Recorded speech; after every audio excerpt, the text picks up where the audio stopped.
Hello dear students, welcome to lecture number 5 on coordinate geometry.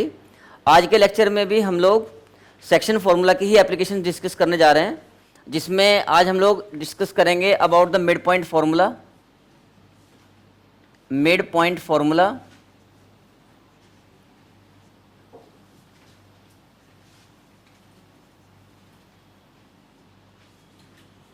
और इसके बाद हम लोग ट्रायंगल के सेंट्रोइड एंड मीडियंस के बारे में भी डिस्कशन करेंगे। इस सेक्शन में बहुत इंटरेस्टिंग और इम्पोर्टेंट क्वेश्चंस बनते हैं, तो ध्यान से देखिएगा। सबसे पहले हम एक बार वापस से रिकॉल करते हैं कि अगर हमारे पास एक लाइन सेगमेंट है ए बी, ए के कोऑर्डिनेट सपोज करो x1, y1 है और बी के कोऑर्डिनेट्स हैं x2, y2, और एक पॉइंट है P जो ए बी को m/n के रेशियो में इंटरनली डिवाइड कर रहा है। तो अगर मुझे P के कोऑर्डिनेट्स लिखने हैं तो हम उसको x, y मान लेते हैं, और x की जो वैल्यू आती है वो आती है mx2 plus nx1 upon m+n, और जब हम इसका y कोऑर्डिनेट लिखते हैं तो ये आता है my2 plus ny1 by m+n। और पिछले 4 लेक्चर्स में हम इनके ऊपर काफ़ी क्वेश्चंस प्रैक्टिस कर चुके हैं, ठीक है, इसी एक फॉर्मूला पे। अब इसमें आप एक बात देखो कि अगर m और n ये आपस में इक्वल हो जाएं, if m is equal to n, तो इसका मतलब आप ये कहना चाह रहे हैं कि भाई AP बाई PB का जो रेशियो था, जब आप m बाई n लेके चल रहे थे इसको, तो m और n बराबर हो गए, यानी कि m बाई m ऐसा लिख सकते हो। इसका मतलब क्या हुआ कि AP इक्वल टू PB हो गया। It means P is the mid point, P is the mid point of AB now. अगर M और N आपस में इक्वल हो गए तो P जो है वो AB का मिड पॉइंट बन जाएगा। तो हमें आज के लेक्चर में यही सीखना है कि मिड पॉइंट के कोऑर्डिनेट्स क्या होंगे और उसके ऊपर क्वेश्चंस कैसे कैसे बनते हैं, ठीक है। तो अब देखो, अगर आप m और n को आपस में इक्वल ले लेते हो, मतलब मैं यहां पर इसको अलग से बना देता हूं कि जैसे ये a है और ये b है, और सपोज करो ये p जो है अब मिड पॉइंट हो गया, यानी कि ये 1:1 का रेशियो हो गया एक तरीके से समझो भाई। मिड पॉइंट होने का मतलब 1:1 का रेशियो हुआ। m का काम भी 1 कर रहा है और n का काम भी 1 कर रहा है। a के जो कोऑर्डिनेट्स हैं वो x1, y1 है, और b के जो कोऑर्डिनेट्स हैं वो x2, y2 हैं, और P के कोऑर्डिनेट्स हमने x, y मान लिए। तो x इक्वल टू क्या आएगा, देखो इस 1 की मल्टीप्लाई इसमें होगी और इस 1 की मल्टीप्लाई x1 में होगी, तो क्या आएगा x2 प्लस x1 बाई 2, और y इक्वल टू क्या आएगा, 1 की मल्टीप्लाई y2 में होगी और 1 की मल्टीप्लाई ही y1 में होगी, तो क्या बनेगा y2 प्लस y1 बाई 2। मतलब ये हमारे पास फॉर्मूला हो गया to find the mid point of a line segment whose end points और whose coordinates are given, मतलब end points के coordinates given है, तो अगर ठीक है। जैसे एक एग्जांपल लेते छोटा सा,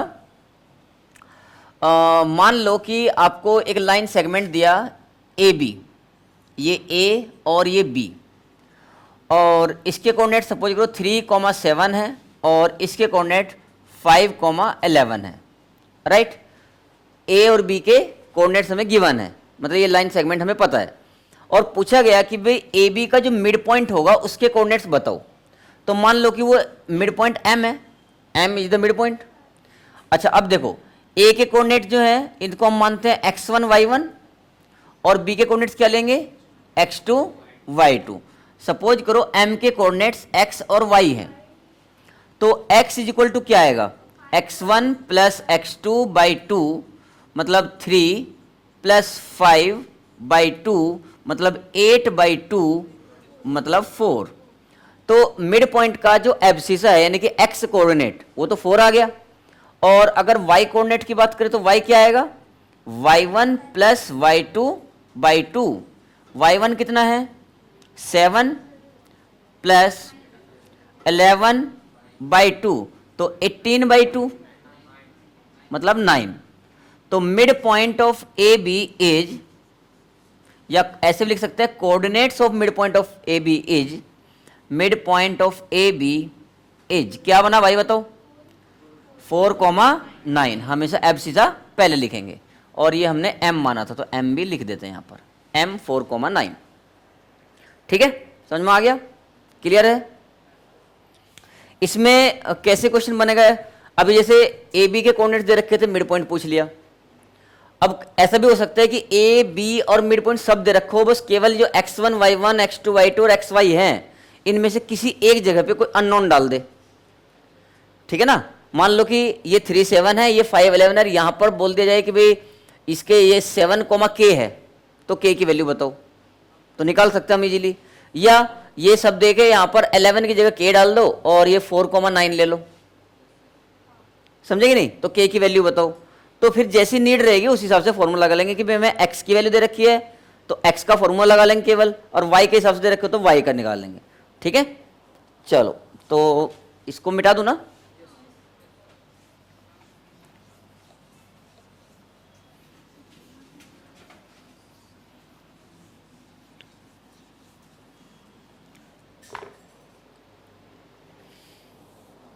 लिखो एक इजी सा क्वेश्चन, फटाफट बताना answer.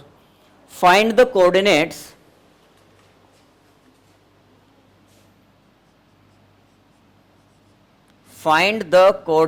of the midpoint of the line segment.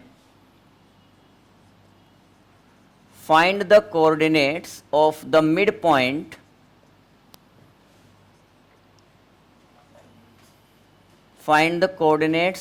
midpoint of line segment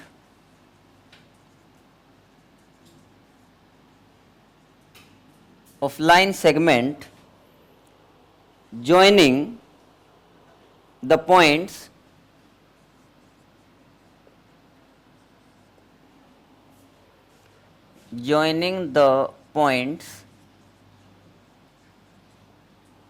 points है P 4, -6 and Q -2, 4।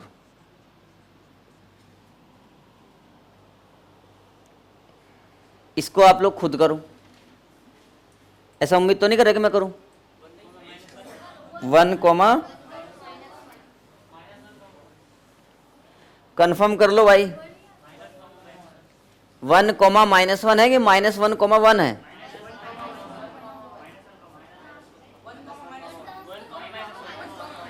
भाई आंसर तो देखो 1, -1 है। अब किसी को कुछ भी आ रहा हो, है ना, 1, -1 करेक्ट आंसर है। अब इसमें चलो मुझे करना ही पड़ेगा क्योंकि आंसर अभी भी 2 आंसर आए हैं क्लास के अंदर। उम्मीद तो नहीं थी कि 2 आएंगे, एक की थी उम्मीद। तो x1 y1 और x2 y2 ये गिवन है। पी क्यू का मिड पॉइंट अगर आप m मानते हो तो m के जो कोऑर्डिनेट्स होंगे ये हो जाएगा x1 + x2/2, y1 + y2/2। ठीक है, बस आपको वैल्यूज ही रखनी थी इसमें खाली। x1 की वैल्यू 4 है प्लस x2 की वैल्यू है -2/2, y1 की वैल्यू -6 है और y2 की वैल्यू 4 है /2। तो ये यहां पर 2 बचा, 2/2, और ये -6 है प्लस 4 है तो -2 बच रहा है, -2/2। तो 1, -1। अब ये -1 कैसे बना होगा, ये तो जिसका बना वही बता सकते हैं। ठीक है, चलो दूसरा क्वेश्चन लिखो।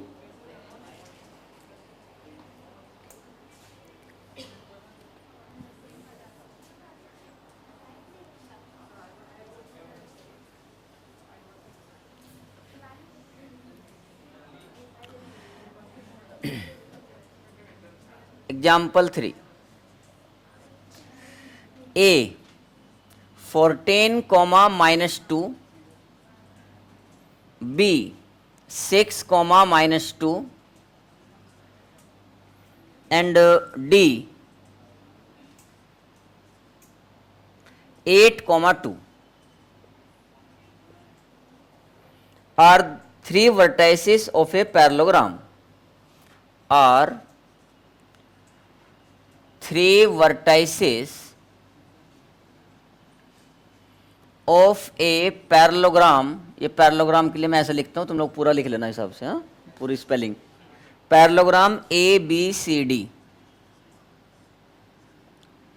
Find the coordinates of the fourth vertex C, find the coordinates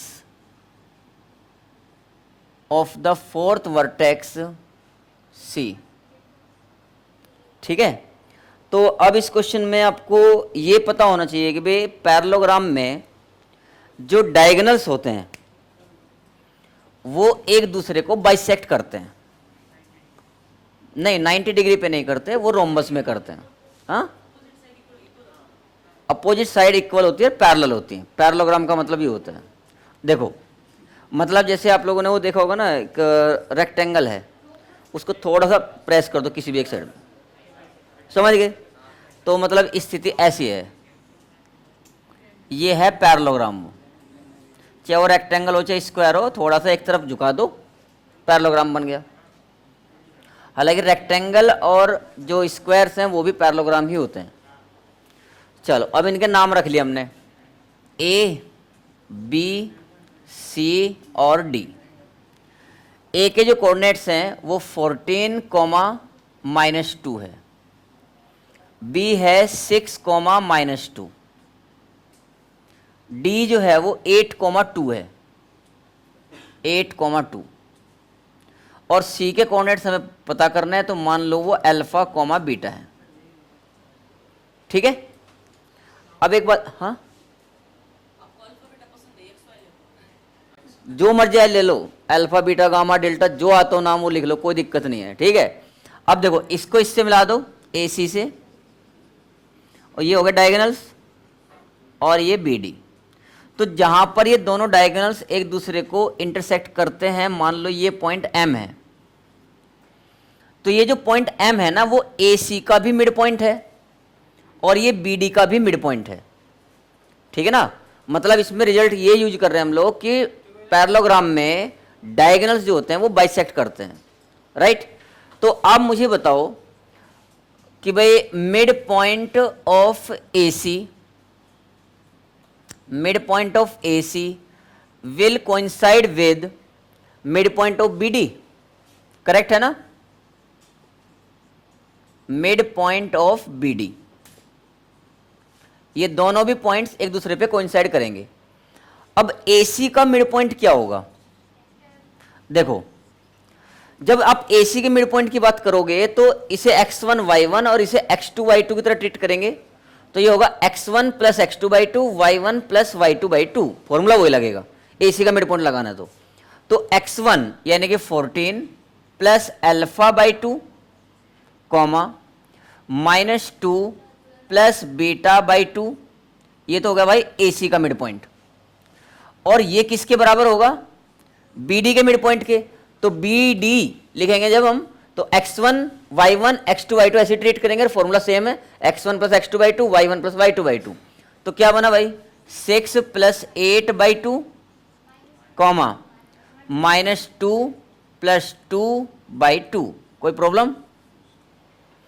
अब ये x वैल्यू के बराबर होगी और y के बराबर होगी, तो इधर आपके पास आ जाएगा 14। आगे चल के इसका नाम पढ़ोगे आप, ऑर्डर्ड पेयर बोलते हैं इनको, ऑर्डर्ड पेयर 11th में पढ़ेंगे जाके।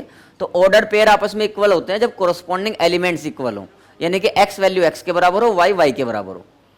तो 14 प्लस अल्फा बाई 2 की जो वैल्यू है वो तो आ गई 14 बाई 2, ठीक है, और -2 प्लस बीटा बाई 2 की जो वैल्यू है वो आ गई है 0 के बराबर। मतलब ये हुआ 2 से 2 का कल्याण हो गया, तो 14 प्लस अल्फा इक्वल टू 14, मतलब अल्फा इक्वल टू 0, और ये 2 इधर से जाएगा, तो -2 प्लस बीटा इक्वल टू 0, मतलब बीटा इक्वल टू 2। तो अल्फा भी मिल गया हमें और बीटा भी मिल गया। Therefore required coordinates of C are 0, 2।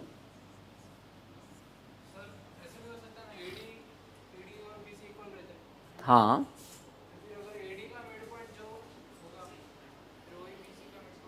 हम्म,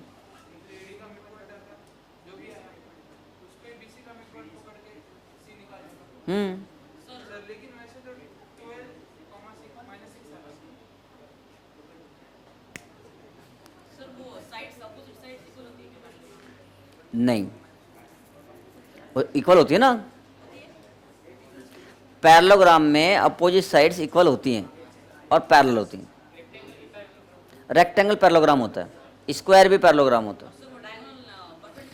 नहीं नहीं, डायगोनल्स परपेंडिकुलर भी नहीं होते, बस बाइसेक्टर होते हैं।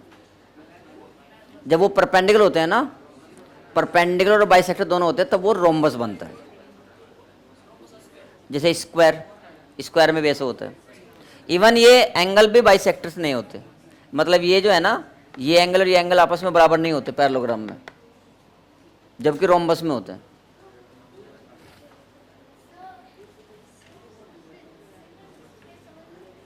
ये वाला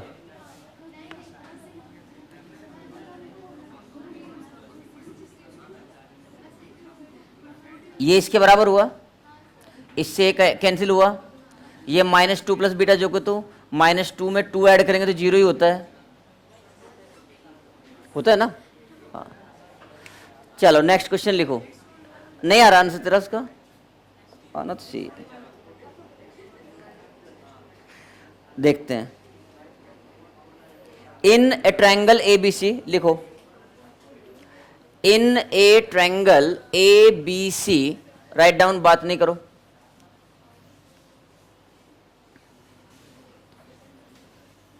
इन a triangle ABC, comma P -2,5, P point है -2,5 is the mid point of AB। In a triangle, एक बार मैं लिख ही देता हूँ, यही क्वेश्चन है जिसकी मैं बात कर रहा था कि 4-5 मार्क्स में आता है बोर्ड में, जिस भी बोर्ड में होगा। ये सबसे बड़ा क्वेश्चन है 10th की कोऑर्डिनेट ज्योमेट्री का। तो इन a triangle ABC, P -2,5 is the midpoint of AB, is the midpoint of AB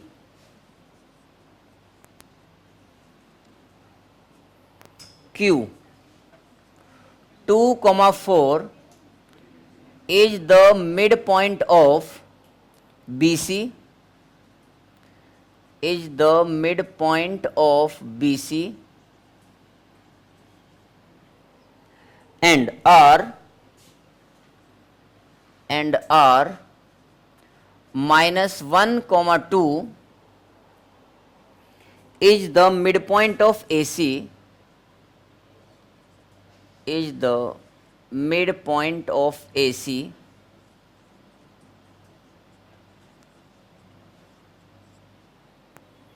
calculate the coordinates of the vertices A, B and C. Calculate the coordinates of the vertices A, B and C.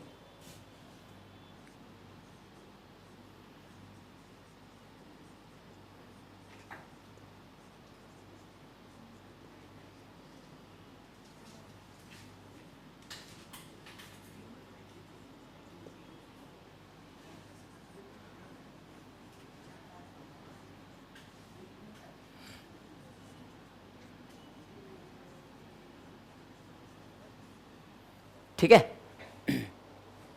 देखो समझो ध्यान से। एक question मैं ये करके दिखाऊंगा आप लोगों को, फिर एक दिया जाएगा आपको अभी प्रैक्टिस करने के लिए, वो करना है। ठीक, एक ट्रायंगल है, मान लो ये है वो ट्रायंगल, कैसे भी बना सकते हैं, आपकी मर्जी है। ABC, क्वेश्चन के अकॉर्डिंग जो AB का मिड पॉइंट है वो P है, BC का जो मिड पॉइंट है वो Q है, और AC का जो मिड पॉइंट है वो R है। इसका मतलब ये साइड और ये साइड, मतलब ये वाला पार्ट इक्वल हो गया, ये और ये इक्वल है, और ये इक्वल है। ठीक है, और P के कोऑर्डिनेट्स हमें गिवन है -2,5, Q के कोऑर्डिनेट्स हमें गिवन है 2,4, और R के कोऑर्डिनेट्स हमें गिवन है -1,2। ठीक है, तो हमारा जो एम है वो A, B, C के कोऑर्डिनेट्स फाइंड करने का है। देखो पहले एकदम बिल्कुल ट्रेडिशनल तरीके से क्वेश्चन सॉल्व करेंगे हम, जैसे आपको बोर्ड में करना है। फिर एक और तरीका लगाएंगे इसमें, वो भी बोर्ड में कर सकते हो। फिर एक और लगाएंगे, वो नहीं कर सकते। ठीक, टोटल 3 तरीके से करेंगे इसको।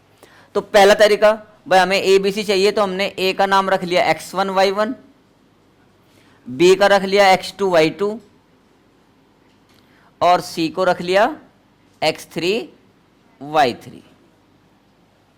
ठीक है, अब देखना ध्यान से, ए बी का मिड पॉइंट -2,5 है, तो मतलब बाकी सब भूल जाओ, केवल ए बी और पी पे फोकस करो।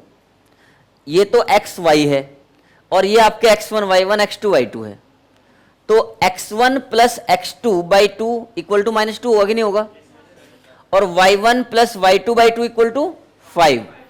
तो सिंस p, मतलब ये लिखने की जरूरत तो है ना, since p is the mid point, दिख ही रहा है p मिड पॉइंट ही है, तो x1 plus x2/2 is equal to कितना, -2, एंड y1 प्लस y2/2 कितना, 5। तो यहां से हमारे पास x1 plus x2 equal to -4, ये पहली इक्वेशन आ गई, and y1 plus y2 equal to 10, ये दूसरी इक्वेशन आ गई। कोई प्रॉब्लम है? अच्छा, अब Q पे आ जाओ। B और C का मिड पॉइंट Q है, ऐसा क्वेश्चन में बोला गया है कि B और C का मिड पॉइंट जो है वो Q है, तो x2 प्लस x3/2 2 होगा और y2 प्लस y3/2 4 होगा। इसको भी लिखो, and x2 plus x3/2 equal to 2, y2 plus y3/2 equal to 4, मतलब x2 plus x3 equal to 4 and y2 plus y3 equal to 8। ये आप थर्ड मान लो और ये आप फोर्थ मान लो। 4 इक्वेशन बन गई, 2 और बनेंगे अभी। देखो R जो है वो AC का मिड पॉइंट है कि नहीं? R is the mid point of AC। इसका मतलब x1 प्लस x3/2 कितना आएगा, -1, एंड y1 प्लस y3/2 कितना आएगा, 2। तो कुल मिला के x1 प्लस x3 जो है वो -2 है, इसे आप फिफ्थ मान लो, एंड y1 प्लस y3 जो है वो 4 है, इसे आप सिक्स्थ मान लो। तो कुल मिला के हमारे पास 6 इक्वेशन बन गई हैं। इन 6 इक्वेशंस को सॉल्व करके हमें 6 ही अननोन है, x1 y1 x2 y2 x3 y3 solve करना है। तो टफ नहीं है, बिल्कुल भी इजी है। कैसे, देखो ध्यान देना, बस 6 इक्वेशन तक तो कोई प्रॉब्लम नहीं ना किसी को। अब आप क्या करो, अच्छे बच्चों की तरह first plus third plus fifth करो, यानी कि जो x वाली इक्वेशन है उनको एक साथ। जब आप फर्स्ट थर्ड और फिफ्थ को ऐड करोगे तो आप देखो जितने भी प्राणी हैं सब 2-2 बार आए हैं। x1 भी 2 बार आया, x2 भी 2 बार आया और x3 भी 2 बार आया। आया कि नहीं आया? x1 plus x2, x2 plus x3, x3 plus x1, तो सब 2-2 बार आए, तो ये बना 2x1 plus x2 plus x3 is equal to कितना हो गया टोटल, -4 प्लस 4 0 और ये -2, यानी कि x1 plus x2 plus x3 की जो वैल्यू है वो -1 आ गई, और ये इक्वेशन आपकी 7th बन गई, राइट। इसी तरीके से आप y वाले सबको ऐड कर दो, तो second plus fourth plus sixth, यहां ही लिख दो क्या, second plus fourth plus sixth implies. तो यहां भी y1 y2 y3 सब 2-2 बार आए थे, तो twice y1 plus y2 plus y3 is equal to कितना बन जाएगा, देखो कहाँ है y1 वाले, 10 और 8 18 और 4 22, टोटल 22 हो गए। तो y1 plus y2 plus y3 की जो वैल्यू है वो आ गई है 11, और ये इक्वेशन नंबर आपकी 8 हो गई। अब बस आंसर लिखना बाकी रह गया है। ठीक है, यहां तक सब लोग पहुंच गए होंगे। अब देखो ध्यान से देखना,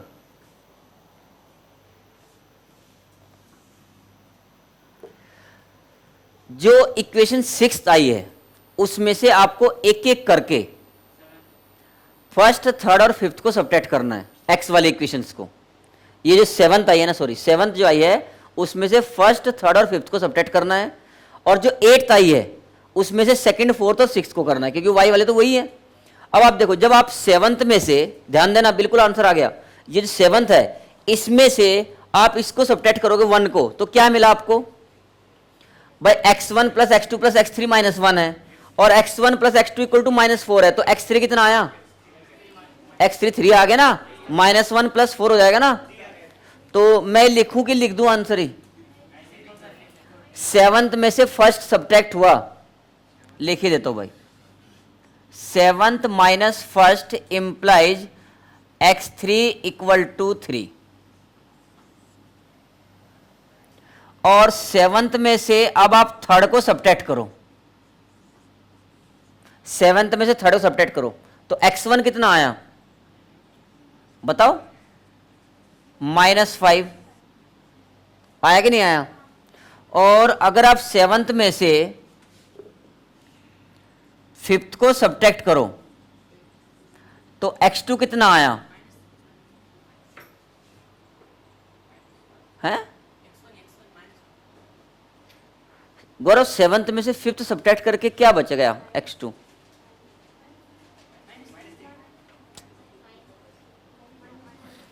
क्या -3 बचेगा, +1 नहीं बचेगा क्या।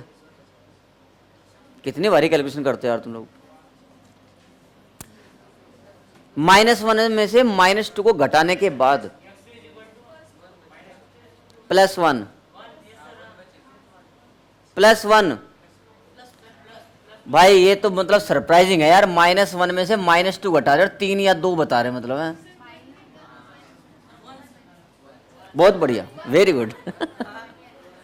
तो x2 की वैल्यू 1 आ गई, x2 आ गया 1, तो x1 x2 x3 सब मिल गए।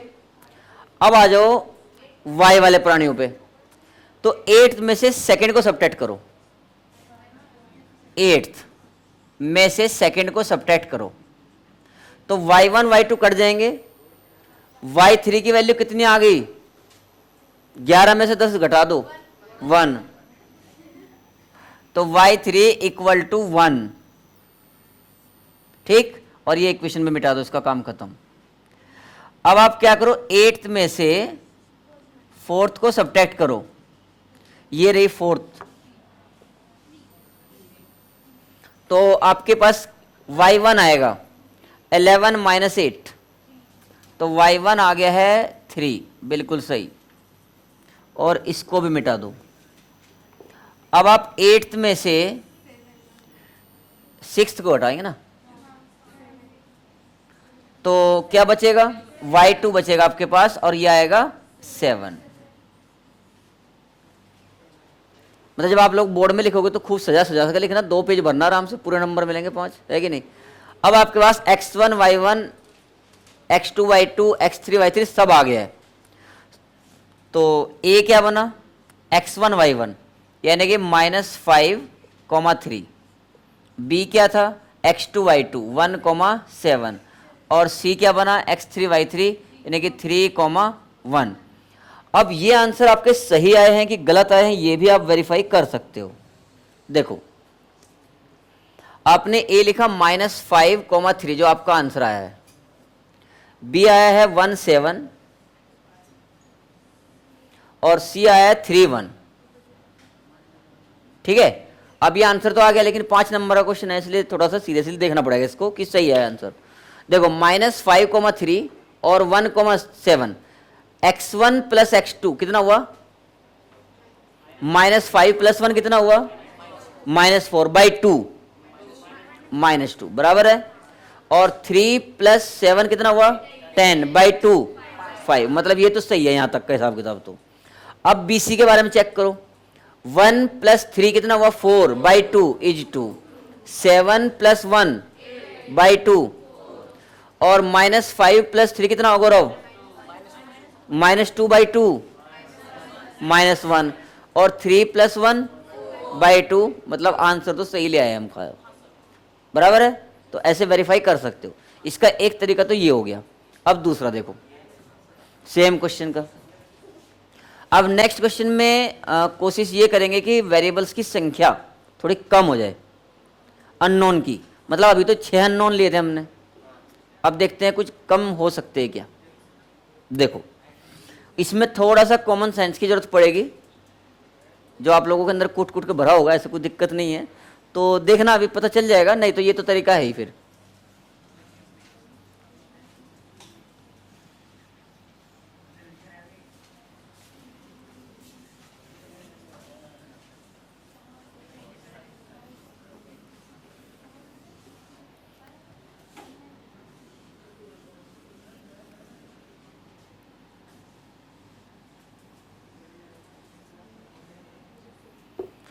वापिस से ऐसे ही लग रहा है क्वेश्चन जैसे था, है ना। फिर से देखो कि आपको एक ट्रायंगल ABC के 3 साइड्स के मिड पॉइंट्स गिवन है और आपको वो तीनों वर्टेसिस फाइंड करने हैं, ठीक। तो मैंने क्या किया, इस A का नाम अल्फा बीटा रख लिया,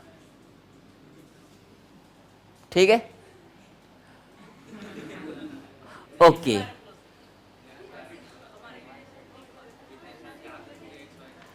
नहीं, अल्फा बीटा रखना इसलिए भी ठीक लगता है कि उससे ये याद आता है कि क्वाड्रेटिक रिवाइज करना है। और दूसरा एक्स और वाई तो आगे चल के भी फ्यूचर में वेरिएबल ही बनने वाले हैं, अल्फा बीटा ही काम आएंगे, तो हैबिट रहनी चाहिए, राइट। अब सुनो ध्यान से, छोड़ो अल्फा बीटा को, अब यहाँ समझो। देखो अल्फा बीटा और यहाँ जो भी हो उसका मिड पॉइंट -2,5 है। मतलब आप यहाँ पर थोड़ा सा कॉमन सेंस लगाओ कि इसमें क्या ऐड करें कि /2 करके ये आ जाए, तो वो -4 माइनस अल्फा होगा कि नहीं। देखो इन दोनों को ऐड किया, अल्फा कट गया, /2। समझे नहीं समझे? नहीं समझे, इसलिए तो बोला था कॉमन सेंस लगेगी। भाई थोड़े कम लगाते हैं। देखो जो भी यहाँ x वैल्यू रहेगी ना, उसका डबल करो और उसमें से x सब्ट्रैक्ट करो और यहाँ लिख दो, तो कितना हुआ। कॉमन सेंस नहीं लगा रहे तो वैसे ही पूछ लो, -4 माइनस अल्फा। अब देखो इसका इसका मिड पॉइंट यही है कि नहीं, -2। फिर इसका डबल करो और इसका सब्ट्रैक्ट करो, कितना हुआ।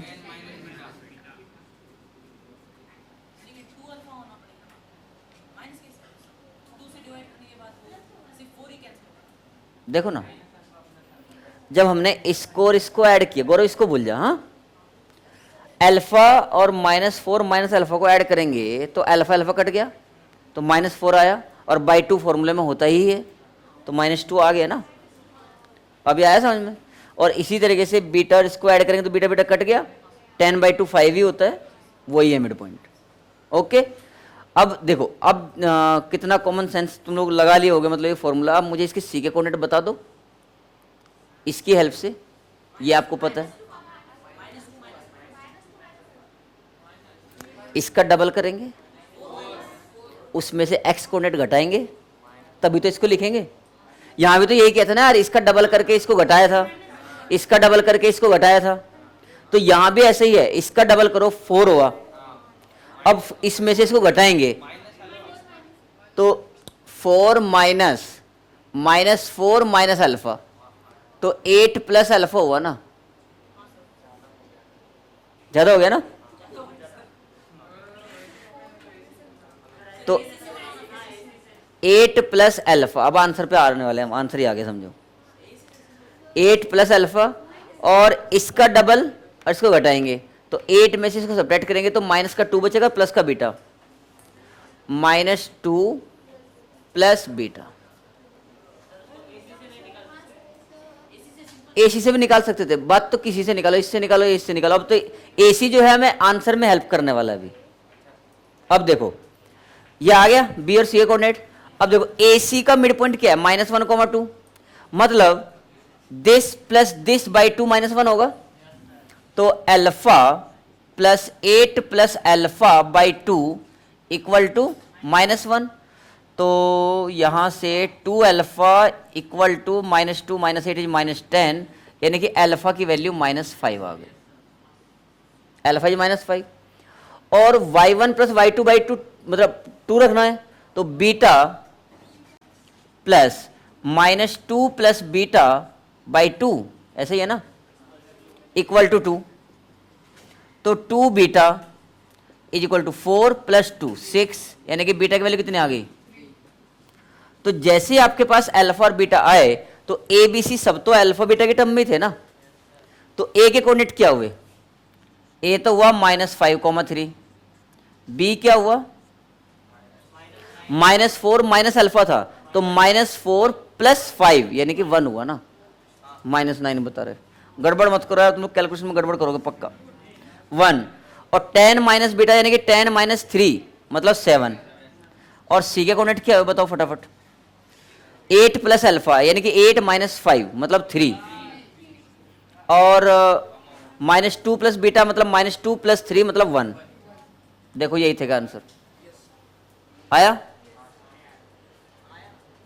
आंसर यही है। हाँ रिपीट तो करना ही पड़ेगा, मुझे लग ही रहा था ये बात, ज्यादा लगा दे। हाँ नहीं रिपीट तो करना लायक यही है, यहाँ पर जो कुछ है उसमें क्या रिपीट करना था, वहां तो फॉर्मूला लगाया कि this plus this by 2 equal to this, this plus this by 2 equal to this. हाँ तो जमेगा ना। देखो सिंपल लिखना कैसे वो समझो। Let vertex of A B alpha comma beta, since P is the P -2, 5 is the midpoint of AB, therefore coordinates of B will be this। लिखा, B के कोऑर्डिनेट देख लो यही है कि नहीं, दिस प्लस दिस बाई 2 करके यही आ रहा है, दिस प्लस दिस बाई 2 करके यही आ रहा है, आया समझ में। फिर B के कोऑर्डिनेट्स भी अल्फा के टर्म में आ गए, B और C का मिड पॉइंट 2, 4 है, इसलिए C के कोऑर्डिनेट भी हम अल्फा के टर्म में लिख सकते हैं, सेम रीजन लगाते हुए, क्योंकि BC का मिड पॉइंट जो है Q है, therefore coordinates of C will be this।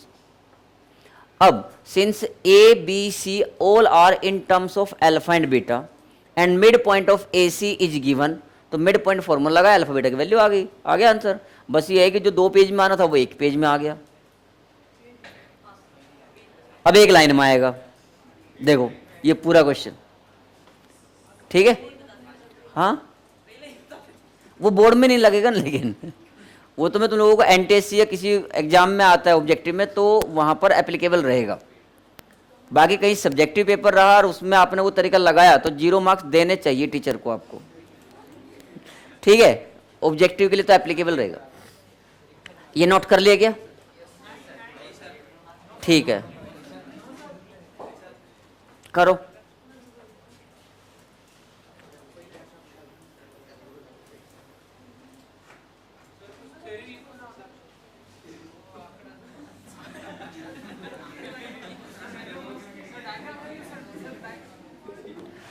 देखो अब तीसरा तरीका, मान लो कि ये ए बी सी आपको एक ट्रायंगल गिवन है और इसमें इसकी जो साइड्स हैं P, इसके कोऑर्डिनेट्स हैं x1, y1, Q के कोऑर्डिनेट्स हैं x2, y2, Q जो है वो BC का मिड पॉइंट है, और R के जो कोऑर्डिनेट्स हैं वो x3, y3 है, और R जो है वो AC का मिड पॉइंट है, राइट। और क्वेश्चन ये है कि वर्टाइसिस ए बी सी के कोऑर्डिनेट्स क्या होंगे, यही था ना क्वेश्चन ये, ठीक। अब सीधा आंसर लिखना। देखो ए का x कोऑर्डिनेट, ए के आजू और बाजू में जो है उनको तो सब ऐड करना है, और जो सामने है उसको सबट्रैक्ट करना है, समझे बात। जब x वैल्यू लिखेंगे तो ए के आजू और बाजू दोनों देखो, वो x वैल्यू जो उनको ऐड करेंगे और सामने वाले को सबट्रैक्ट करेंगे, तो आजू बाजू में कौन है x1 प्लस x3, और सामने कौन है, सबट्रैक्ट करो, ये x कोऑर्डिनेट आएगा। y के लिए, y कोऑर्डिनेट के लिए भी आजू बाजू को ऐड करेंगे, सामने वाले को सबट्रैक्ट करेंगे, तो क्या बना y1 plus y3 minus y2। b में भी यही सेम है, आजू बाजू ऐड होना है, सामने सबट्रैक्ट होना है, तो b के कोऑर्डिनेट क्या है बताओ, x1 plus x2 minus x3 और y1 plus y2 minus y3। सी के कोऑर्डिनेट्स बताओ फटाफट।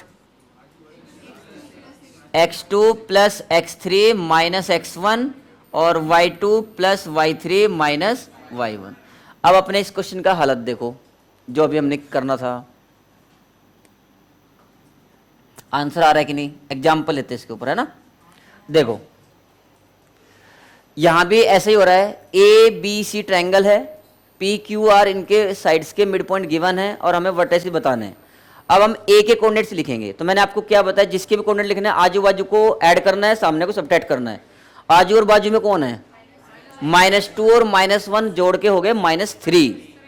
अब -3 में से आपको 2 सब्ट्रैक्ट करना, तो कितना हुआ? -5। तो ये x कोऑर्डिनेट आ गया। आजू बाजू ऐड करो, 7 हुआ।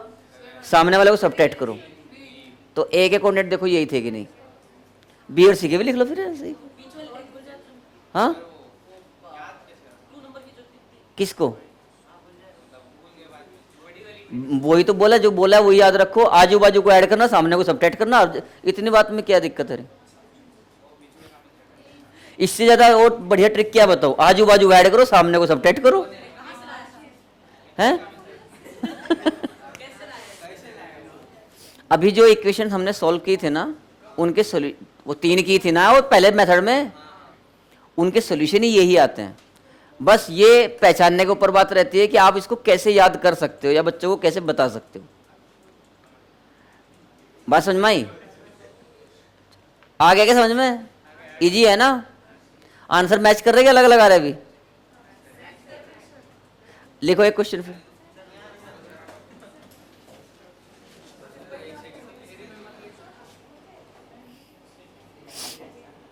टाइम हो गया? अच्छा, कहीं का एक क्वेश्चन होमवर्क में दे देते हैं। नहीं जरूरी तो कुछ भी नहीं है गौरव, कल से तुम बताइयो।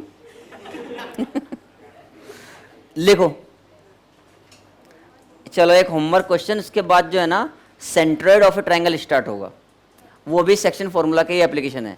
और इंटरेस्टिंग बात, सेक्शन फॉर्मूला से हम लोग ये भी प्रूव कर सकते हैं कि 3 पॉइंट्स कोलिनियर हैं। जैसे हमने डिस्टेंस फॉर्मूला सीखा ना कि 3 पॉइंट्स आर कोलिनियर, डिस्टेंस निकाल के 2 साइड्स का सम तीसरे के बराबर आ रहा है। इसी तरीके से हम सेक्शन फॉर्मूला से बता सकते हैं 3 पॉइंट्स आर कोलिनियर और नॉट। ठीक है, तो वो भी हम नेक्स्ट क्लास में ही करेंगे। लिखो the mid point of the line segment, the mid point of the line segment joining the midpoint of the line segment joining the points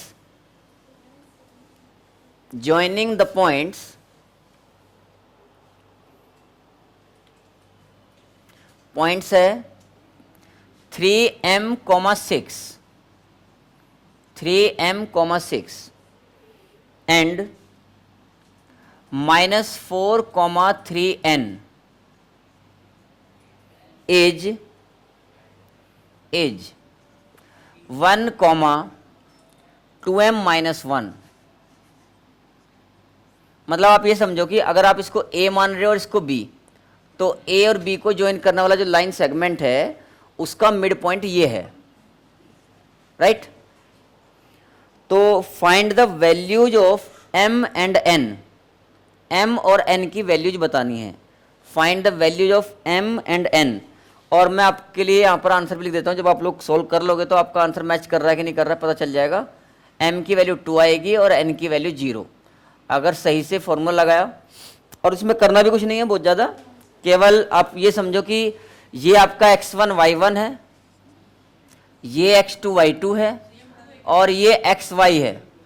बस फॉर्मूला लगाना है, x = x1 + x2/2, y = y1 + y2/2। ये answer आ जाएगा। ठीक है, बस आज का कार्यक्रम यही समाप्त करते हैं। Be happy and keep learning. Thank you.